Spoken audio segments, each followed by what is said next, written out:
A J-Mix exclusive. Hey, this is Money B from Digital Underground, and I'm interrupting this J-Mix interview to ask all my friends to check out the Going Way Back Show live stream every Tuesday night, 8 p.m. Pacific Standard Time on TRadioV.com.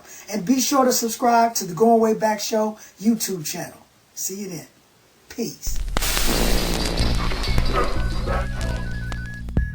Hello all, it's J-Mix here, and I'd like to welcome all my YouTube subs and viewers to the fourth and final part of my exclusive interview with author of the FBI War on Tupac Shakur and Black Leaders, Mr. John Potash.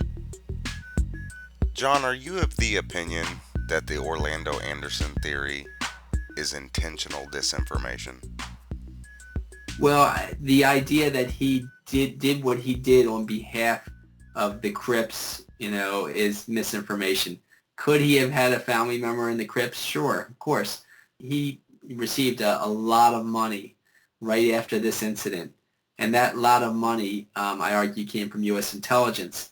He was paid to just be, a straw guy to, set up this situation where he gets beat up, he doesn't, make a big deal out of it, and that's that. And to be able to use that to say, oh, the Crips killed Tupac. And so even Nick Broomfield, who was a Sundance award-winning documentarian who wrote Big in Tupac and wrote Kurt and Courtney and other good films, he says he calls Orlando Anderson the Lee Harvey Oswald of the Tupac situation, because he thinks he was a fall guy. He was just a fall guy for Tupac's assassination, and that's what he said to magazines about it, after the film. And he couldn't put that in the film because that's a little too radical. But he did put a lot of other, radical information in the film, implicating U.S. intelligence when he, highlighted Russell Poole, that high-level police detective. I had another question I wanted your opinion on. Sure. Thanks these are a lot of good questions. I appreciate them. Thanks, John. How do you feel about the toxicology report on Tupac showing no traces of marijuana in his system, although he had smoked marijuana the night he was shot? Well, I actually didn't read that about, what was in his system that night. I thought he did smoke and drink a lot that night. I do have quotes from people like Russell Simmons that said that he was at a party within the last month or two of Tupac's life, and everybody was drinking and smoking weed. And Tupac didn't touch anything. He didn't smoke weed, didn't drink that night. He just danced all night. So I think he was getting away from drinking and smoking and trying to change his life that way. He'd just gotten a weed possession conviction and another one. And so he was trying to get away from that. He had plans to move in with Kadena Jones and have a baby with her and really settle down. They'd already prospected new apartments or found a new apartment, I think, and so I think he was changing. Now that night, the accounts that I read did say yes, he was drinking and smoking, and I think that death row people influenced him to drink and smoke that night to try to influence him to get into Suge's car, because he was driving a Hummer that night to try to protect himself. He was very scared about going to Las Vegas that night. He tried to back out of it. Actually, Kevin Hackie, who was being paid by the FBI, talked him into, I argue, turned on the FBI and tried to get Tupac not to go to Las Vegas because he knew something was up. And so Tupac actually planned not to go to Vegas that night. But basically he had a court case before that said he had to do a benefit concert in Vegas right after, the Mike Tyson fight. That's what they were heading towards in order to satisfy, this weed possession charge, which is highly unorthodox, but the judge was actually so impressed with Tupac that he decided to just make him do a benefit concert. But anyway, so he decided at the last minute that he would go to Vegas, and even though he was trying to back out of it, but he was going to drive his Hummer to protect him, and by getting drunk and stoned, people talked him out of driving the Hummer, and he just ended up in Suge Knight's car, which was virtually unprotected. How do you feel about Suge Knight in general? Do you feel that he has involvement in the murder of Tupac? Yeah, I do. I think he was part of it all. I think he was low man on the totem pole, but I do think he was part of setting up Tupac's assassination, yes. Do you feel the 15 plus felony convictions with little or no jail time is evidence of that? Yeah, definitely. Yeah, what was found when you look at how undercover agents set up Black Panther leaders, you find that they had the same pattern as Suge Knight. Basically, they had, one conviction, then another conviction, and as normally happens, the sentences get worse, stronger and stronger with each added conviction.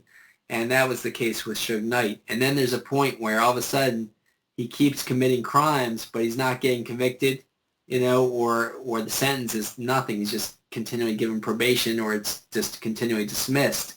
And why that happens is because there's a point where that person, agrees to be a government undercover agent or informant, and so he's given he's given like a do not go to jail card. Basically he can get off on everything from then on. And that's what happened with the undercover agent that set up the murder of Chicago Black Panther leader Fred Hampton, and also said it happened with Suge Knight. It's very clear that that's what Suge Knight kept terrorizing the rap community, and from then on, but just never got charged with anything, and until he accomplished Tupac's assassination, and then he was finally put in jail because basically the main goal was accomplished. Do you feel the role is replaying itself in the Katt Williams situation?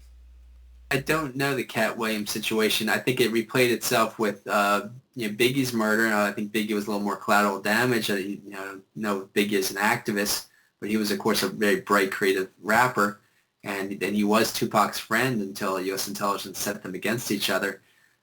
So I think it played itself again in Run DMC's, was it Jam Master Jay's murder, where there was similar tactics happened with his murder when, Baltimore Sun said he was, it turned into a political activist at that time. And I think it played itself in a number of other rap activists, deaths. So I show that evidence in my book and my film, but more in my book, I follow all the, continued targeting of leftist political rappers, in my book. My film, I just didn't have enough time for it. But I'm sorry I don't know the situation with Katt Williams. Now, you had said that you'd followed Tupac's troubles while he was alive. Were you surprised to hear that he had been murdered?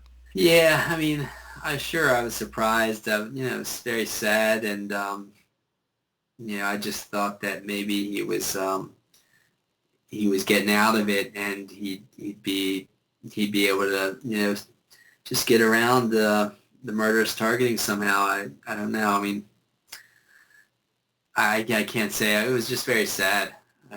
Surprise is tough because I did feel like it was probably going to happen again, but where he'd be targeted. But it was just very sad. Do you think we'll ever see justice in this murder? Well, will we ever see justice in Malcolm X's assassination and JFK and RFK? Robert F. Kennedy's assassination. Martha King's assassination.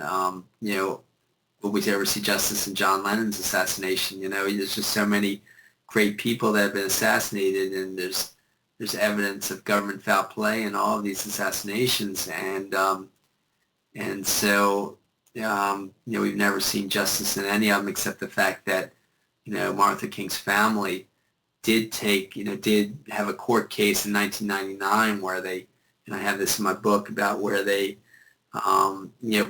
blamed one particular person, the owner of the rooming house from where the gunshots came and killed Martha King, as co-conspirator with the U.S. government, and they won a case in court proving that the U.S. government was involved in Martha King's assassination. So that's like the tiny bit of justice, but since mainstream media didn't cover that case at all, if they did cover it, they completely distorted it. It's hard to call that justice. But so based on that, I would say we probably will never see justice, and the only justice we'll see is by independent media like yourself, getting some of these ideas out there. So that way, I think we'll see little bits of justice. John, can you tell the fans where they can buy The FBI War on Tupac Shakur and Black Leaders? Sure. It's at some independent bookstores around the country, but if you want to order it online, you can go to FBI War on Tupac.com and find distributors. Amazon.com sells both the book, my book, and the film, the 85-minute film based on the book. You can buy it on DVD online through Amazon.